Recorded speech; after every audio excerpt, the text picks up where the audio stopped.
வந்திருக்க அனைவருக்கும் வணக்கம். ஸ்பெஷலாக சந்தானம் சார் ஃபேன்ஸுக்கு வணக்கம். ஏன்னா உங்களை பற்றி நான் சொல்லிடுறேன். ஏன்னா உண்மையிலே வந்து அவர் உங்களை ரொம்ப நேசிக்கிறாரு, ரொம்ப நிறைய மரியாதை வச்சுருக்காரு. ஏன்னா வந்து என்கிட்ட சொல்லுவார், நல்ல படம் பண்ணால் மச்சான் ஃபேன்ஸ் செம்மையாக என்ஜாய் பண்ணுறாங்க, கேவலமான படம் மச்சான் ரொம்ப திட்டுறாங்க மச்சான், ரொம்ப ஜெனுவனாக இருக்கீங்க, அதுக்கு வந்து பெரிய தேங்க்ஸ் சொல்லணும் ஆக்சுவலாக. ஏன்னா எனக்கு ஒரு சின்ன ஒரு இன்சிடென்ட், ஃபேன் இன்சிடென்ட், பாஸ்கரன் படம் பண்ணும்போது ஆக்சுவலாக எனக்கும் சந்தானத்துக்கும் ஒரே கேரவன் தான். ஸோ நான் உட்காந்துட்டு இருந்தேன், உங்கள் கேரவனுக்குள்ளே போகும்போது ஒருத்தர் உட்காந்துருந்தார். சரி அப்படி பார்த்து யார் பண்ணீங்க? இல்லை சந்தானம் சார் பார்க்க வந்தேன் அப்படின்னு. ஓகே பாஸ் இப்போ வந்துடுவார், உட்காருங்க. சந்தானம் சார் உள்ளாங்க. யார் பண்ணி? சார் நான் உங்கள் ஃபேன்ஸ் சார் அப்படின்றாரு. ஃபேன்ஸ்? நான் வந்து சந்தானம் தான் பார்க்குறேன். என்னடா ஃபேனை கூப்பிட்டு உள்ளே உட்கார வச்சுருக்கேன், யாருமே இல்லை அந்த டைமில். அப்புறம் அதுவும் இல்லை, அதுக்கப்புறம் சந்தானம் சார் பார்த்துட்டு, சந்தானம் ஒரு காமெடி ஒன்று பண்ணுங்க அப்படின்னாரு. சந்தானம் வந்து, டேய் படத்தில் தான் காமெடி பண்ண முடியும், நீ நான் சொல்லும் போதெல்லாம் நான் உன்னால் காமெடி பண்ண முடியாது போடான்னு சொல்லிட்டு. ஸோ அந்த அளவுக்கு ஒரு ஃப்ரீடமும் சரி, அந்த அளவுக்கு ஒரு அஃபெக்ஷனை அவர் கொடுத்துருந்தார். அதுதான் நான் சொல்ல வந்தேன். அண்ட் கண்டிப்பாக வடகுப்பட்டி ராமசாமி மிகப்பெரிய சக்ஸஸ் ஆகும்னு நம்பிக்கை இருக்குது. ஏன்னா நிறைய பேர் இந்த படத்தை பார்த்துட்டு அவங்களோட ரிவ்யூஸ், நிறைய டைரக்டர்ஸ் படம் பார்த்தீங்க. அவர் யூஸ்வலாக வந்து ஒரு படம் பார்த்தா யாருக்குமே காட்ட மாட்டாங்க. பட் கார்த்திக் யோகி வந்து I think is a very confident டைரக்டர்னு சொல்லுவேன். தட்ஸ் வை இஸ் ரொம்ப ஓப்பனாக நிறைய சஜஷன்ஸாக இருக்கட்டும். என்கிட்டே வந்து மச்சான் படம் பாருன்னு சொல்லிட்டு 2 மாதமாக சொல்லிட்டு இருக்காரு. பட் சரி, இன்னொரு ப்ரொடக்ஷன் ஹவுஸ் படம் பார்க்கக்கூடாதுன்னு சொல்லியிருந்து நான் ரிலீஸ் அன்றைக்கி பார்க்குறேன்னு சொல்லியிருக்கேன். ஸோ கண்டிப்பாக டிக்லோனா வந்து இதே தியேட்டரில் தான் வந்து அந்த ப்ரிவியூ ஷோ இருந்தது. உண்மையிலேயே பயங்கரமாக என்ஜாய் பண்ணேன். ஸோ கண்டிப்பாக இந்த படம் ஒரு மிகப்பெரிய சக்ஸஸ் ஆகுன்ற ஒரு நம்பிக்கை இருக்குது. அண்ட் இந்த படம் ஆக்சுவலாக வந்து அசம்பிள் பண்ணும்போது சந்தானம் சார் சொன்ன மாதிரி பெரிய பட்ஜெட்டு, என்ன மச்சா என்ன பண்ணலாம், எல்லாருமே வந்து சுருக்கி பண்ண சொல்கிறாங்க அப்படின்னு என்று கம்ப்ளைண்ட் பண்ணிட்டு இருந்தார். சரி நான் சொன்னேன் வெயிட் பண்ண மச்சான் அப்படின்னு சொன்னேன். இல்லை நம்மளே பண்ணிடலாமா? நான் சொன்னேன் ஏற்கனவே நீ நிறைய பண்ணிட்டு இருக்க, இதுக்கு மேலே நீ வந்து எவ்வளோதான்டா தாங்குவேன், நீ வெயிட் பண்ணு, நல்ல ஒரு ப்ரொடியூசர் வருவார், நீ வெயிட் பண்ண அப்படின்னு சொல்லிட்டு இருந்தேன்.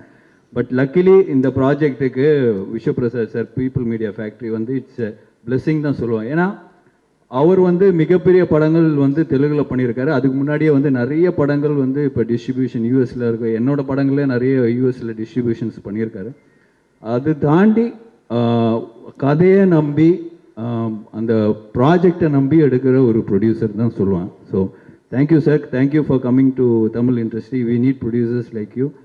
அது உண்மை. அது இல்லாமல் அவரோட சக்ஸஸ் ரேட் நீங்கள் தெலுங்கில் பார்த்தீங்கன்னா மிகப்பெரிய very high success rate. So அதுதான் அவரோட கான்ஃபிடென்ஸ் நான் சொல்லுவேன். So thank you once again sir. இந்த படம் உங்களுக்கு ஒரு பெரிய ஒரு ஹிட் ஆகும்னு நம்பிக்கை இருக்குது. All the best sir. And வேற யாரை பற்றி சொல்லலாம்? இல்லை சொல்லிட்டாரு. ஆக்சுவலாக ஆர்யா சார் பற்றி ஒரே விஷயம் சொல்லிக்கிறேன். இந்த படத்துக்கு வந்து ஆக்சுவலாக ஆர்டிஸ்ட் ஹீரோயின் வந்து தேடி கொடுத்து ஆர்யா சார் தான். ஃபஸ்ட்டு நான் ஹீரோயின் தேடும் போது கிட்டத்தட்ட ஒரு 20 ஹீரோயின் லிஸ்ட்டு மச்சான், இது ஓகேவான்னு பாரு, இது ஓகேவான்னு பாரு. காதர் பாஷா ஷூட்டிங்கில் இருந்தால் எனக்கு ஃபோன் பண்ணி அவங்க சித்தித் நானே கூட கேட்டாங்க. டேட்ஸ் மிஸ் ஆச்சு.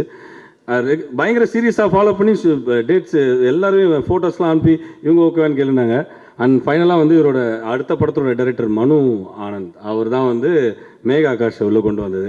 So thanks a lot for that. ஆனால் இன்னைக்கு வரைக்கும் அன்னிலேருந்து இன்றைக்கி வரைக்கும் டெய்லி கால் பண்ணி சென்சார் என்னாச்சு, ஆர்ஆர் எப்படி போயிட்டுருக்கு, எப்போ ரிலீஸ், எல்லா வகையிலும் சப்போர்ட் பண்ணி ஃபஸ்ட்டு கால். நான் வந்து எதுவுமே சொல்ல தேவையில்ல. இந்த எப்படி இன்ஃப்ளூயன்சர்ஸ்க்கு வந்து நம்ம ட்வீட் வந்து ஃபார்வர்ட் பண்ணுவோம், அது மாதிரி ஜஸ்ட்டு ஃபார்வர்ட் பண்ணேன். ஓகே மச்சான் நான் போட்டுறேன் அப்படின்னு. Sir special thanks sir, special thanks a lot. Santa fans எல்லாம் சேர்ந்து ஆர்யாக் சாருக்கு ஒரு பயங்கர கிளாப்ஸ் பண்ணுவோம். பயங்கர சப்போர்ட். சாண்டா வந்து என்னோட ஸ்பெஷல் ஃப்ரெண்டு, ஸ்பெஷல் பர்சன், எப்போ என்னோட ஃபேவரட் பர்சன் தான் சொல்லுவேன். நம்ம சூப்பர் ஸ்டார் போடாமல் விட்டுருக்குறேன், இருக்கிற பிரச்சனை பார்த்ததான். ஸோ பட் ஏன்னா இந்த ஷூட்டிங் ஆக்சுவலாக போகிறதுக்கு முன்னாடி எனக்கு ஃபோன் பண்ணி மச்சான் இந்த மாதிரி 65 days கண்டினியூஸாக ஷூட்டிங் போகிறேன், உடம்புலாம் பக்காவாக வச்சுக்கணும் மச்சான், என்ன மச்சா பண்ணோம் அப்படின்னு. காலையில் கொஞ்சம் கார்டியோ பண்ணுறான், எக்ஸசைஸ்லாம் கொஞ்சம் சொன்னேன், இந்த மாதிரி ஜிம் ஸ்ட்ரென்த் ட்ரைனிங்லாம் பண்ணேன், ரொம்ப எக்ஸர்ட் பண்ணிக்காத அப்படின்லாம் சொல்லியிருந்தேன். சரி அப்புறம் அவர் பொள்ளாச்சி போனோடனே சரி ரொம்ப நாள் ஆச்சே பேசி பார்ப்போம், எதாவது எக்ஸசைஸ் பண்ணுறானான்னு கால் பண்ணி கேட்டேன். என்ன மச்சா எதாவது எக்ஸசைஸ்லாம் பண்ணுறியாடா, டைம் கிடைக்குதா? ஆமாச்சான் டெய்லி எக்ஸசைஸ் பண்ணுறேன். என்ன பண்ணுறேன்? மேகா ஆகாஷோட டெய்லி ஷட்டில் விளாட்றேன் அப்படின்னா. ஏய் உன்னை எக்ஸசைஸ் தானே பண்ண சொன்னேன். ஸோ அந்த அளவுக்கு ஒரு என்ன சொல்ற ஹெல்த் கான்ஷியஸ் பர்சன் தான். இல்லை நீ என்ன சொல்ல வந்தோன்னு புரிஞ்சிருச்சு அவங்களுக்கு, நீ சமாளிக்காது. ஸோ அதெல்லாம் தாண்டி I think for is hard ஒர்க்னு நிறைய சொல்லுவேன். பட் நான் வந்து ரொம்ப பார்த்துருக்கேன். ஏன்னா ஒவ்வொரு சீனாக இருக்கட்டும், இப்போ இவர் சொன்ன மாதிரி ஒவ்வொரு பஞ்சாக இருக்கட்டும், நிறைய வேர்ஷன்ஸ் இருக்கும். இப்போ அவங்க டீம் இருக்குல்ல, Prem Sethu, A team, B team, C டீம்னு ஒரு 3 டீம் வச்சுருப்பார். ஏ டீமோட பஞ்ச் எடுத்து பி டீம் அவங்க போட்டி போட்டு ஒரு ரைட்டிங் பண்ணுவாங்க. ஸோ இது வந்து இவருக்கு வந்து இவ்வளோ பெரிய சக்ஸஸ், இவ்வளோ பெரிய ஃபேன் ஃபாலோயிங், இவ்வளோ பெரிய காமெடி சென்ஸ் இருக்கிறது வந்து ஒன்லி சும்மா ஒரு ஏதோ நிறைய ஆக்டர்ஸ் இப்போ நம்ம ஆக்டிங்னு வரும்போது சும்மா போய் நம்ம சீனில் கொடுத்தது பண்ணாமல் அதுக்காக மெனக்கெட்டு அதுக்காக ரைட் பண்ணி அதுக்கான ஒரு பஞ்சு அதுக்கான ஒரு இப்போ கரண்டில் நடக்கிற இஷ்யூ எடுத்து அந்த இதில் ரெலவெண்ட்டாக பண்ணுறது வந்து இட்ஸ் நாட் ஈஸி. பட் இன்னும் வரைக்கும் அது பண்ணிகிட்ருக்காரு. So hats off to you brother. இந்த படம் மிகப்பெரிய ஹிட்டான ஒரு ஒரு உள்கூத்து ஒன்று இருக்குது எனக்கு. ஏன்னா நெக்ஸ்ட் வந்து நான் சந்தானம் சார் அண்ட் யோகி சேர்ந்து ஒரு படம் பண்ணுறோம். ஸோ அது வந்து ரொம்ப நாளாக வந்து மச்சான் 2 பேரும் சேர்ந்து படம் பண்ணோம், பேசிட்டு தான் இருக்கிறோம், தவிர ஒன்றுமே செட் ஆகாமல் சொல்லிட்டு ரொம்ப ட்ரை பண்ணோம். பட் ஃபைனலாக வந்து இவர் வந்து சந்தானம் சார் தான் வந்து யோகி வந்து கரெக்டாக இருப்பார் நம்மளுக்கு, நம்ம சேர்ந்து அந்த படம் பண்ணோம். வெறும் யோகி யோகி சொல்லாதரா, ஏற்கனவே பிரச்சனையாக இருக்குது. கார்த்திக் யோகின்னு சொல்கிறா. கார்த்திக் யோகி சேர்ந்து ஒரு ஒரு அட்வென்ச்சர் ஃபேண்டசி மாதிரி ஒன்று பிளான் பண்ணியிருக்கோம். ஸோ கூடிய சீக்கிரம் அதை ஸ்டார்ட் பண்ணுவோம். ஸோ லுக்கி இந்த படம் பெரிய ஹிட்டானா அது ஒரு பெரிய போனஸ்ன்னு எங்களுக்கு தான். நிச்சயமாக.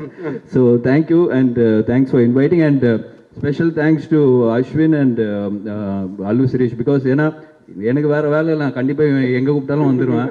பட் அதெல்லாம் தாண்டி நீங்கள் வந்து இந்த படத்துக்காக வந்து சப்போர்ட் பண்ணது வந்து very very sweet of you guys.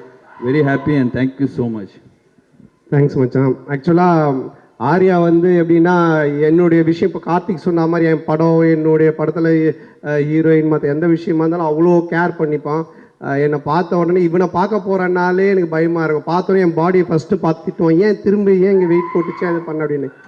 எந்த அளவுக்கு நான் ஒரு தடவை கிட்டத்தட்ட ஒரு 5-6 இயர்ஸ் முன்னாடி இருக்கும்னு நினைக்கிறேன். நியூ இயர் அன்றைக்கி ஃபோன் பண்ணேன். சரி வெளியே எங்கே போகிறது மச்சான் ஃபோன் பண்ணி அதாவது கேட்கணும் மச்சான் நான் நியூ இயர் பார்ட்டி என்னடா அப்படின்னு. கிளம்பி வந்துரு 8 o'clock அண்ணா நகர் வந்துரு அப்படின்னா சரி சொல்லிட்டு நானும் கிளம்பி போயிட்டேன். போனால் 8 மணிலேருந்து நைட்டு 12 மணி வரையும் ஃபுட்பால் விளையாட வச்சான் கிரவுண்டில். அப்புறம் 12 மணிலேருந்து 4 மணி வரைக்கும் ஸ்விம்மிங் பண்ண வச்சான். அதுக்கப்புறம் 4 மணிலேருந்து காலைல 8 மணி வரைக்கும் சைக்கிளிங் பண்ண வச்சான். நியூ இயருக்கு ரெசல்யூஷன் எடுப்பாங்க, இதுலேருந்து நான் ஜிம்முக்கு போகிறேன்னு. நியூ இயர் அன்றைக்கே ஜிம் பண்ணுற ஒரே ஆள் நம்ம ஆர்யாவை மட்டும்தான். ஸோ அந்த அளவுக்கு ஒரு ஹெல்த் கான்ஷியஸ், அதே மாதிரி அக்கறை. இன்றைக்கி சினிமா இண்டஸ்ட்ரியில் இருக்க நிறைய பேர் ஹெல்த் கான்ஷியஸில் இருக்காங்க, ஜிம்முக்கு போகிறாங்க பண்ணுறாங்கன்னா அதுக்கு முக்கிய காரணம் ஆர்யா தான். அதே மாதிரி இந்தியன் சினிமாவில் எடுத்துக்கிட்டிங்கன்னா நிறைய பேர் நிறைய ஹீரோஸ் உடம்பேற்றுறாங்க, கட்ஸ் எல்லாம் காட்டுறாங்க. ஆனால் உண்மையிலே மச்சான் அடிச்சிக்கவே முடியாது. உடம்புன்னா செதுக்கிறதுல டேரக்டர் சொல்லிட்டாருன்னா அந்த அளவுக்கு டெடிகேஷன்.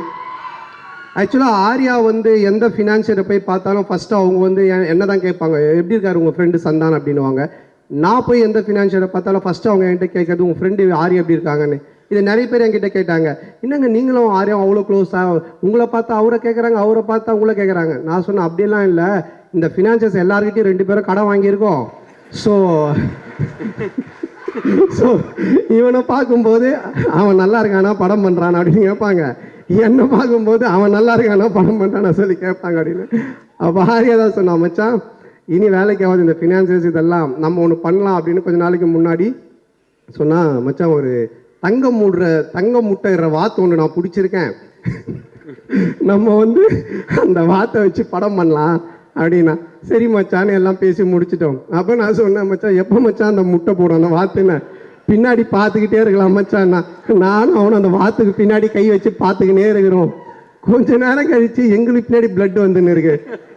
அப்புறம் தான் நான் சொன்னேன், மச்சான் அந்த வாத்து நம்மகிட்ட இருந்து முட்டையை எடுத்துன்னு இருக்கு மச்சான் அப்படின்னு.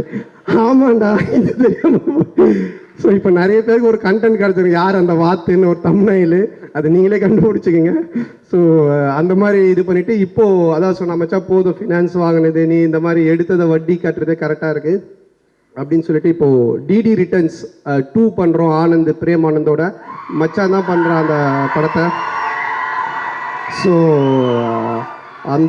அந்த படத்தை எவ்வளோ செலவானாலும் என்ன பட்ஜெட்னாலும் கவலைப்படாத, நான் பார்த்துக்கிறேன், நீ ஜாலியாக போய் செம்ம கலாச்சலாம் நடின்னு சொன்னான். ஸோ அது எனக்கு ஒரு பெரிய சந்தோஷத்தை கொடுத்தது. அதுக்கப்புறமா என்கிட்ட சொன்ன மச்சான், நீ இதெல்லாம் விட்டு ஒரு ஜாலியாக கலாச்சலாம் ஒன்று பண்ணுறா அப்படின்னா அது உங்க கூட காம்போவில் பண்ணாதான்டா செட் ஆகணும். அப்போ நாங்கள் டேரக்டர் தேடிட்டே இருந்தோம். அப்போ கார்த்திக் யோகிட்ட பேசிட்டு இருந்தேன். இந்த படம் பண்ணும்போது ஃபுல்லாக இதை பற்றி டிஸ்கஸ் பண்ணுவேன். என்ன ஆரையா வச்சு ஒன்று யோசி, ஒன்று பேசலாம், ஒன்று பண்ணலாம். நாங்கள் பேசி ஒரு ஐடியா, ஒன்று செம்ம ஐடியா கிடச்சிருக்கு. ஸோ கார்த்திகோட டைரக்ஷனில் 2 பேரும் சேர்ந்து ஒரு படம் பண்ணுறோம். அது உங்களுக்கு செம்ம ட்ரீட்டாக இருக்கும். ஏன்னா பாஸ் என்கிற பாஸ்கரன் 2 அடிக்கிற மாதிரி ஒரு விஷயமா இருக்கணும் அப்படின்னு சொல்லிட்டு தான். இன்னும் எனக்கு கீழே போட்டியா